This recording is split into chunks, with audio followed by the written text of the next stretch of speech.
ये कहानी एक सुंदरपुर जंगल की है जहाँ बरसात का मौसम चल रहा था। हर तरफ काले बादल छाए हुए थे। वहीं पेड़ पर बैठी रानो चिड़िया तो बहुत घबराई हुई थी, क्योंकि उसे तो अपने लिए अनाज खोजने बाहर जाना था। आसमान में काले बादल छाए हुए हैं, मुझे भोजन की तलाश में बाहर भी जाना है। ऐसे करती हूँ, मैं जल्दी से जाती हूँ और गुजारे लायक थोड़ा सा अनाज ढूंढ कर ले आती हूँ। ऐसा सोचकर रानो चिड़िया भोजन तलाश करने चली जाती है। भोजन की तलाश में वो कुछ ज्यादा ही दूर निकल जाती है। अचानक उसे जंगल में कुछ अनाज दिखाई देता है। रानो चिड़िया फौरन उस अनाज के पास चली जाती है। वो अनाज तो तलाश कर लेती है, लेकिन अब बारिश तो बहुत तेज हो चुकी थी। हाय, मुझे तो लगता है आज मेरी किस्मत बहुत खराब है। अब इतनी तेज बारिश में मैं घर वापस कैसे जाऊंगी? अब मैं क्या करूं? वो ऐसा सोच रही थी कि उसे अपने सामने वाले पेड़ पर एक घर दिखाई दिया। वो फौरन उस घर के बाहर जाकर दरवाजे पर दस्तक देती है। इस घर में कोई रहता है क्या? अगर कोई यहाँ पर है तो प्लीज मेरी मदद करें। मैं बारिश में भीग रही हूँ, प्लीज दरवाजा खोलें, बाहर बारिश बहुत तेज है। तभी रानो चिड़िया की आवाज सुनकर बबली कबूतरी आती है। वो घर बबली कबूतरी का था। बबली बहन, मैं अनाज की तलाश में बहुत दूर निकल आई हूँ। अब मैं घर वापस नहीं जा सकती। बाहर बारिश बहुत है, मुझे अपने घर में रहने के लिए थोड़ी सी जगह दे दे। जैसे ही बारिश रुकेगी मैं फौरन यहाँ से चली जाऊंगी। अरे बहन, मेरे पति भी बाहर गए हुए हैं। ऐसे मौसम में न जाने वो कहाँ हूँ। अभी तक घर वापस नहीं लौटे। मुझे तो उनकी बहुत फिक्र हो रही है। बहन, आप अंदर आ जाइए। ऐसा कहते हुए बबली कबूतरी रानो को अपने घर के अंदर ले जाती है। बहन, मैंने उनको कहा भी था कि मत जाए मत जाए। मेरा तो अब बहुत दिल घबरा रहा है। आप देखिए ना, बारिश भी कितनी तेज बरस रही है। बबली बहन, आप फिक्र ना करें। जैसे आपने मेरी मदद की है, हो सकता है किसी और पक्षी ने भी उनकी मदद कर दी हो। आप मेरे अनाज में से कुछ अनाज लेकर खा लें। नहीं नहीं बहन, जब तक मेरे पति घर नहीं आ जाते मैं खाना नहीं खाऊंगी। मुझे तो अभी कुछ भी अच्छा नहीं लग रहा। दूसरी तरफ बंटी कबूतर भी अनाज की खोज में दूर जा चुका था।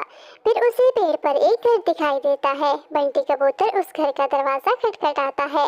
अंदर से गौरी कौवी बाहर आती है। वो बहुत ही लालची थी। कौवी बहन, बारिश बहुत तेज है। ऐसे खराब मौसम में मैं घर नहीं जा सकता। आप कुछ देर मुझे अपने घर में रहने दें। मैं बारिश रुकते ही यहाँ से चला जाऊंगा। कबूतर के बच्चे, तुमने तो मुझे डिस्टर्ब करके रख दिया है। ये मेरा घर है, कोई अनाथ आश्रम नहीं है।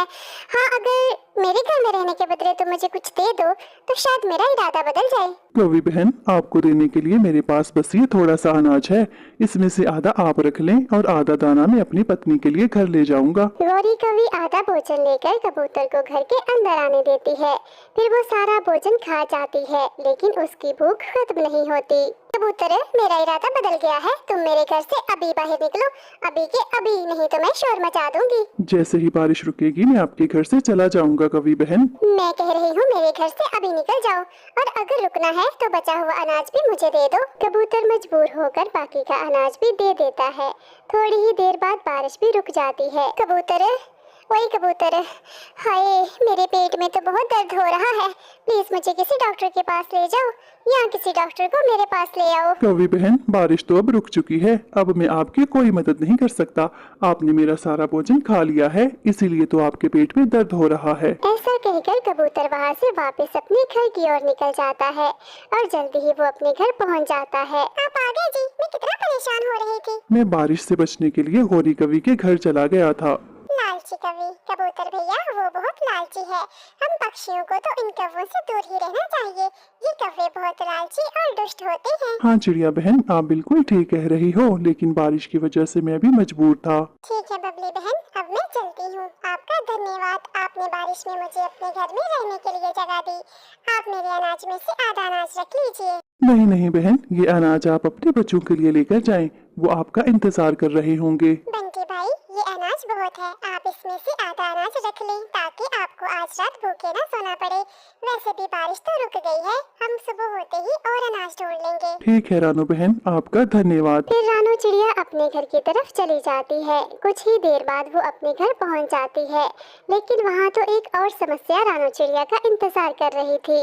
रानो चिड़िया का घर टूटा पड़ा था, और घर के पास उसके बच्चों के पंख भी पड़े हुए थे। हाय, मैं मर गई।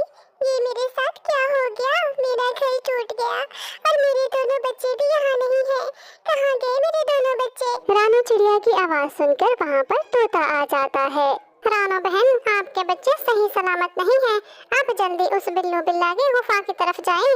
वो बिल्लू बिल्ला बच्चों को अकेले पाकर उन्हें अपने साथ ले गया है। आप देर ना करें रानो बहन, वरना वो बिल्लू बिल्ला आपके बच्चों को खा जाएगा। क्या वो बिल्लू बिल्ला? उसे तो मैं नहीं छोड़ूंगी। उसने मेरे बच्चों को खाने का सोचा भी कैसे? फिर रानो चिड़िया जल्दी से बिल्लू बिल्ला की गुफा की तरफ चली जाती है। वो एक पेड़ के पीछे छुपकर अपने बच्चों को देखने लगती है। वाह, आज तो मजा ही आ जाएगा। चिड़िया के नरम नरम बच्चे, इनका तो मैं सूप बनाकर पीऊंगा। इसके लिए मुझे थोड़ी लकड़ी तलाश करनी होगी। रानो चिड़िया सही मौका की तलाश में थी। जैसे ही बिल्लू बिल्ला अपनी गुफा से बाहर लकड़ी लेने जाता है, रानो चिड़िया अपने बच्चों को उठाकर फौरन वहाँ से वापस आ जाती है। मेरे प्यारे बच्चों, आप सब ठीक हो ना? आप फिक्र न करो, मैं आगे से अपने बच्चों को अकेला छोड़कर कभी भी नहीं जाऊंगी। प्यारे बच्चों, इस वीडियो को लाइक करें, अपने दोस्तों के साथ शेयर करें और चैनल को सब्सक्राइब करें। Thank you, bye bye.